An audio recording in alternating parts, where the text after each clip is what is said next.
오늘 우리가 읽은 민수기 19장에서 하나님께서는 모세와 아론에게 붉은 암송아지의 재를 만들어서 붉은 암송아지로 재를 만들어서 그 재를 가지고 정결한 물을 만들라는 명령을 내리시고 있습니다. 율법은 대부분 레위기에 다 기록되어 있습니다. 그런데 하나님은 갑자기 민수기 19장에서 그때까지 없었던 새로운 정결법을 제정해 주시고 있습니다. 그 이유가 고라 일당의 반역과 관련이 있습니다. 그 일로 인해 반역을 일으킨 무리들을 하나님께서는 심판하셨고 그로 인해 죽임을 당하게 됐는데 그 수가 15,000명이 넘었습니다. 그런데 율법에 보면 레위기의 율법이죠. 시체를 만진 자는 7일 동안 부정하게 돼서 진영 바깥에 머물러야 했어요. 한 사람의 시체로도 집안 전체 사람이 부정해졌습니다. 하물며 15,000명이 넘는 사람이 시체가 됐어요. 수많은 사람의 장례를 치르기 위해서 엄청난 사람의 인력이 동원돼야 됐죠. 직간접적으로 시체와 연관된 사람은 모두 부정해질 수밖에 없었어요. 따라서 이스라엘 백성 전체가 부정하게 되는 위험에 노출되어 있었어요. 그래서 하나님은 특별하게 시체 부정에서 즉시 정하게 될 수 있는 특별한 정결법을 제정해 주셨는데 그것이 바로 오늘 우리가 읽은 민수기 19장 말씀입니다. 하나님께서 특별하게 제정해 주시는 정결법인 만큼 하나님은 특별한 짐승을 속죄 제물로 드릴 것을 말씀하고 있어요. 그러니까 민수기 19장은 특별하게 하나님께서 제정해 주신 특별한 정결법, 그리고 특별한 장소, 또 특별한 짐승이 필요했어요. 특별한 속죄 제물이요. 보통 속죄 제물은 소, 양, 염소, 비둘기 이런 짐승이죠. 하지만 여기서 하나님께서 특별 정결법으로 제정하시고 있는 희생 제물은 바로 붉은 암송아지였어요. 왜 하필 하나님께서는 붉은 암송아지를 속죄 제물로 드리라고 말씀하실까요? 누런색도 있고 검은색도 있고 얼룩진 것도 있는데 왜 하나님께서는 특별히 붉은색 암송아지를 지목하셨을까요? 그 이유가 중요해요.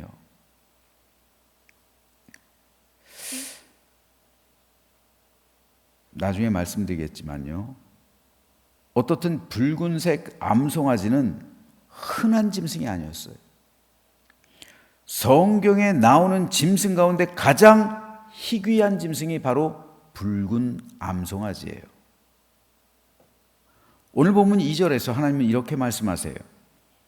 여호와께서 명령하시는 법의 율례를 이제 이루노니 이스라엘 자손에게 일러서 온전하여 흠이 없고 아직 멍에 매지 아니한 붉은 암송아지를 내게로 끌어오게 하고, 여기서 온전하여 흠이 없다는 말은 그 송아지가 완전해서 상처가 한 군데도 없고 그 털의 색깔 또한 100% 붉은색으로만 되어 있어야 함을 의미하는 겁니다.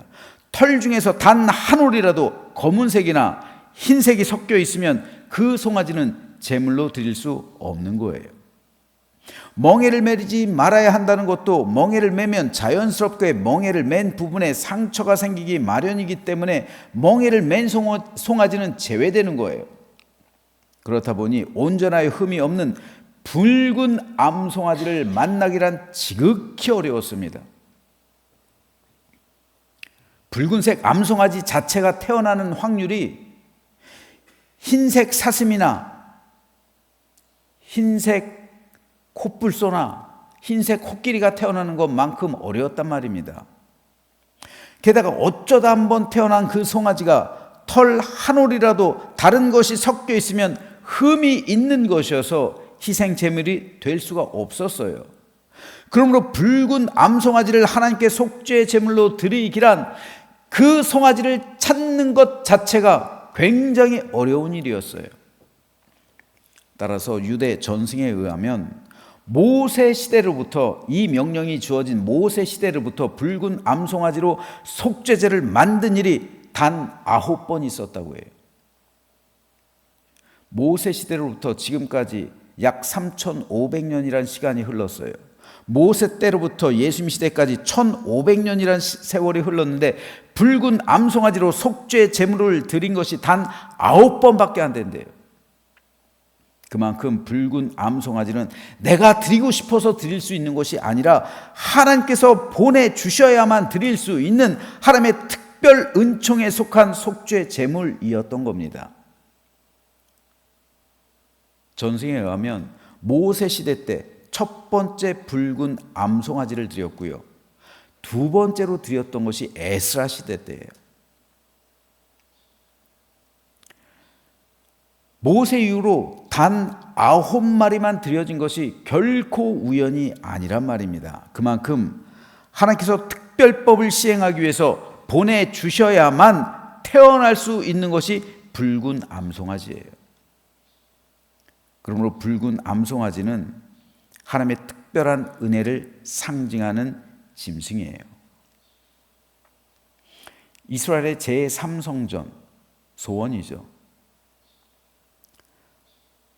지금 유대교인들이 가장 간절하게 원하는, 갈망하는 지상 최대의 목표가 제3성전을 짓는 거예요. 지금 그런 움직임이 팔레스타인에서 일어나고 있죠. 반드시 지을 거예요. 짓게 되면 어떻게 됩니까? 중동에서 전쟁이 일어나게 되겠죠. 전쟁이 일어나도 질 겁니다. 그런데 짓지 못하고 있는, 지금까지 짓지 못하고 있었던 이유 중에 하나가 붉은 암송아지예요. 나중에 자세히 한번 말씀드릴 기회가 있으면 말씀드리겠습니다. 붉은 암송아지가 안 태어났어요. 그래서 이스라엘 백성을 정결하게 할 수가 없어요. 그들은 지금 제사장도 있어요. 언약궤도 어디 있는지 그들이 찾아냈는지 못 찾아냈는지 모르지만은 어차피 언약궤는 없었잖아요. 제2성전에도. 근데 이스라엘 민족 전체를 다 정결하게 하기 위해선 붉은 암송아지가 태어나야 되는데 여태까지 붉은 암송아지를 확보하지 못했어요.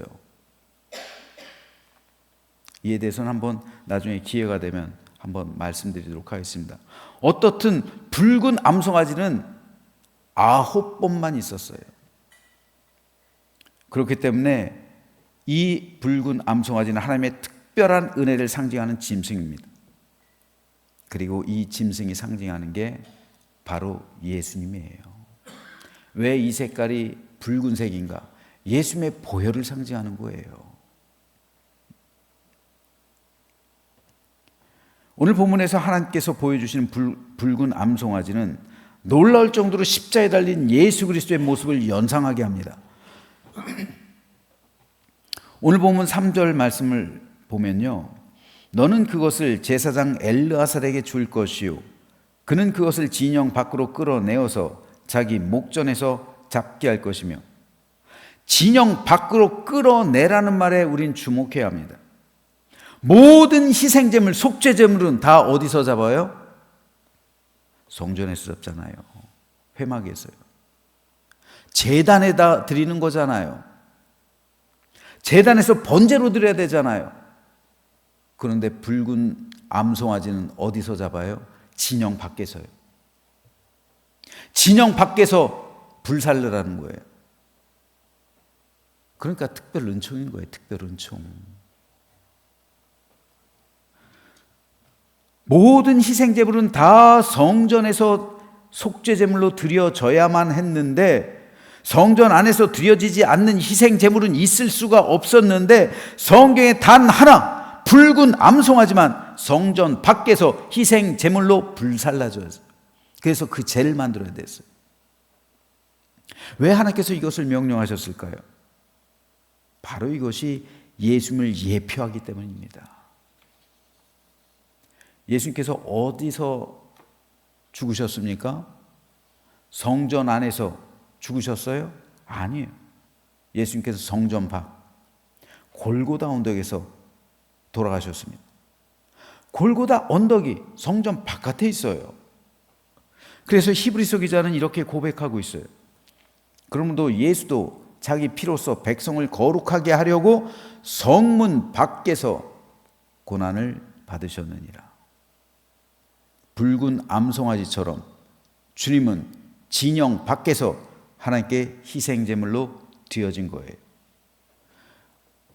우리는 흔히 예수님을 유월절 어린 양이라고 부르는데 유월절 어린 양은 성전 안에서 속죄를 위해 드려진 희생제물입니다.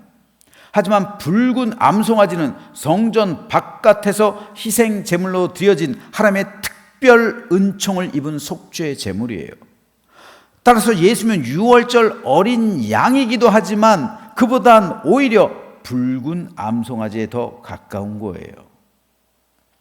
유월절 어린 양이 하나님의 일반 은총에 속한 것이라면 붉은 암송아지는 하나님의 특별 은총을 보여주시는 것이기 때문입니다. 이에 대해 히브리서 기자는 이렇게 고백해요. 염소와 황소의 피와 및 암송아지의 죄를 부정한 자에게 뿌려 그 육체를 정결하게 하여 거룩하게 하거든 하물며 영원하신 성령으로 말미암아 흠 없는 자기를 하나님께 드린 그리스도의 피가 어찌 너희 양심을 죽은 행실에서 깨끗하게 하고 살아계신 하나님을 섬기게 하지 못하겠느냐. 놀랍게도 히브리서 기자는 붉은 암송아지의 죄를 언급하고 있어요. 신약성경에서 유일하게 붉은 암송아지의 죄에 대해서 언급하고 있는 구절이 바로 이 부분입니다. 히브리서 기자는 붉은 암송아지의 죄가 부정한 자에게 뿌려졌을 때 그 육체를 정결하게 해서 거룩하게 되거든 하물며 흠 없는 자기를 하나님께 드린 예수 그리스도의 피가 어찌 우리 양심을 깨끗하게 해서 우리로 하여금 죽은 행실에서 떠나가게 하고 살아계신 하나님을 섬기게 하지 않겠느냐고 말하고 있는 거예요.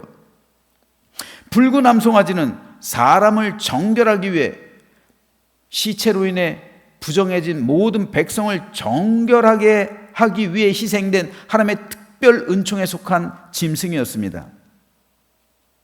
그런데 사람은 그 특별 은총을 받았지만 또 부정해져요. 그렇잖아요. 또 부정해지는 거예요. 그래서 다음 해가 되면 또다시 그물로 정결함을 받는 거예요.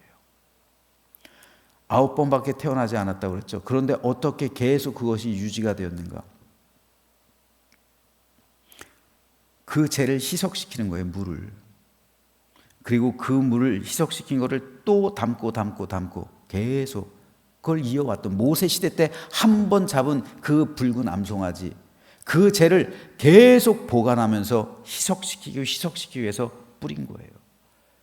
바벨론으로 끌려가면서 없어져도 다. 그래서 에스라가 다시 돌아와가지고 그때 다시 붉은 암송아지가 두 번째로 태어난 거예요.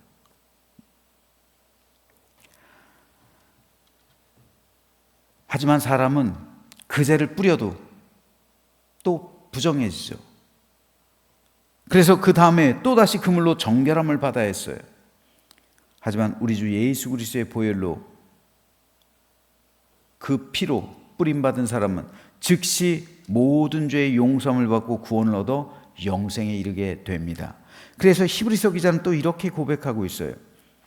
그는 거룩하게 되는 사람들을 단 한 번의 희생 제사로 영원히 완전하게 하셨습니다.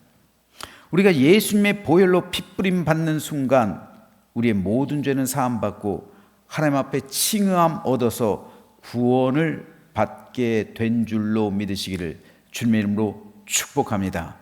이것이 바로 하나님께서 예비하신 특별 은총이고 특별한 속죄하심이고 특별한 희생 제물이고 특별한 구원 방법입니다. 그러므로 저와 여러분 모두는 하나님의 특별 은총과 예수님의 희생으로 구원받은 거예요. 따라서 우리 삶에는 이 은혜가 날마다 넘치고 있는 거예요.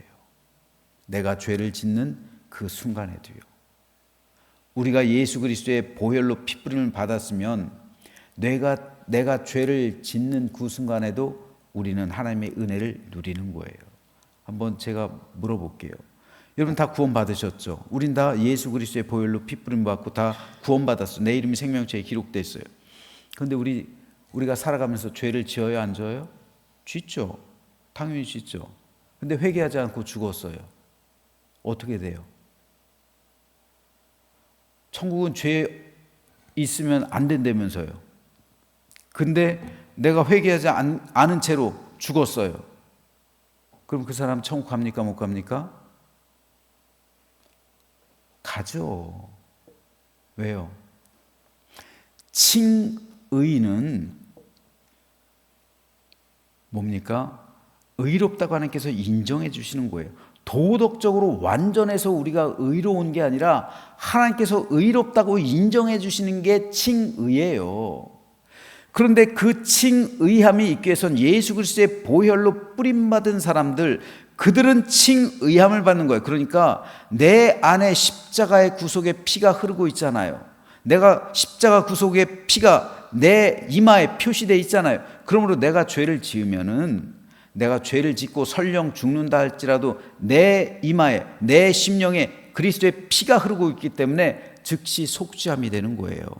설령 내가 회개하지 않는다 할지라도. 이것이 칭의예요. 여러분 이 사실을 믿으십니까? 굉장히 중요한 거예요, 여러분. 우린 도덕적 완전으로 구원받는 게 아니고 그건 세상 종교입니다. 우리는 그리스도의 보혈로 그 핏부림으로 칭의함을 받는 거예요. 그럴 땐 내 심령은 예수 그리스도의 피가 흐르고 있는 거예요. 피가 내 안에 있는 거예요. 그럼 그 피와 죄가 접촉하면 그 피가 죄를 정복해버리는 사함 받는 거예요. 하지만 그럼에도 우리가 용서를 고백하는 이유는 뭡니까? 회개를 하는 이유는 뭡니까? 내가 완전하게 살기 위해서 회개하는 거예요. 그러므로 이 은혜가 우리 삶 가운데 넘치고 있는 거예요. 여러분의 삶이 힘들고 어려울 때마다 이 은혜를 기억하시길 바랍니다. 여러분의 마음이 괴롭고 아프고 슬플 때마다 우리 주님의 희생과 사랑이 내 안에 흐르고 있음을, 그리스도의 보혈이 내 심령 가운데 각인되어 있음을 믿으시길 바랍니다. 그래서 나를 위해 죽으신 주님의 사랑이 나를 지켜주시고 나를 보호해 주신다는 사실, 나에게 아들을 주신 하나님의 은혜가 내 영혼을 돌보시고 언제까지나 함께 하신다는 사실을 믿으시면서 하루하루 승리하시는, 특별히 오늘도 승리하시는 복된 날 되시기를 주님의 이름으로 축원합니다.